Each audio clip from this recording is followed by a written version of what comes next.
আপনার মোবাইল কি ধীরে চলে, কোনো অ্যাপস খুলে না, বারবার হ্যাং করে? তাহলে এই ভিডিওটা আপনার জন্য। মাত্র 2 মিনিটের সমাধান জেনে নিন। মোবাইল মূলত 3টি কারণে হ্যাং করে।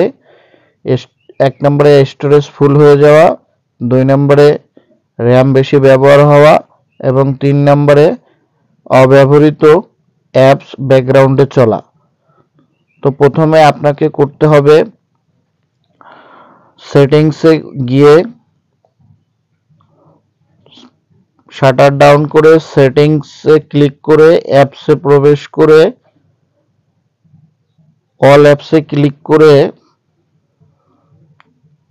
অ্যাপসের ক্র্যাশ ফাইল ডিলিট করা। অ্যাপসের উপরে ক্লিক করে এই নিচে যেখানে দেখতে পারবেন স্টোরেজ অ্যান্ড ক্যাশ, এই ক্যাশ ফাইল ডিলিট করে দিবেন। ক্যাশের উপরে এই যে ক্লিয়ার ক্যাশ পাবেন, এখানে ক্লিক করে দিবেন। দেখুন সাথে সাথে কিন্তু এখান থেকে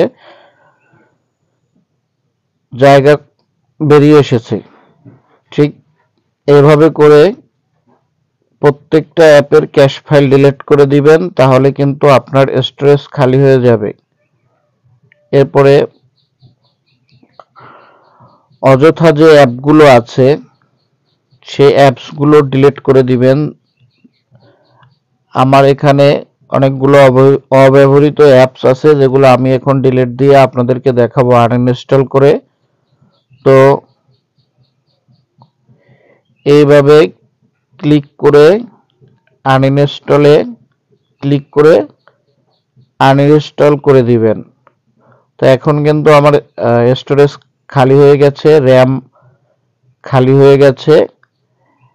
এখন আরেকটি বিষয় আপনাদেরকে করতে হবে, ফোনের মধ্যে লাইটার, ফোন ক্লিনার বা ফোন মাস্টার নামে এই যে অ্যাপ্লিকেশন আছে সেগুলো ইনস্টল করে রাখতে হবে। ফোন অপটিমাইজ এবং ক্লিন করে রাখতে হবে। তো এখান থেকে ভাইরাস স্ক্যান করা যায়।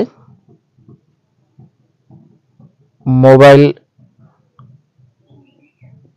হ্যাং করলে এখানে ক্যাশ ফাইল বা ভাইরাসগুলো সরিয়ে ফেললে এই অ্যাপসের মাধ্যমে, তাহলে কিন্তু আপনার ফোন অনেক ফাস্ট চলবে। আপনি যদি এই 3টি সেটিংস মেনে চলেন তাহলে কিন্তু আপনার ফোন আর কখনোই হ্যাং করবে না। তো ভিডিওটি যদি আপনাদের কাছে ভালো লেগে থাকে তাহলে অবশ্যই লাইক, কমেন্ট এবং শেয়ার করবেন। এই রকমের নতুন নতুন ভিডিও পেতে আমার চ্যানেলটি এখনই সাবস্ক্রাইব করে রাখবেন। আবারও দেখা হবে পরবর্তী ভিডিওতে, সেই পর্যন্ত ভালো থাকুন।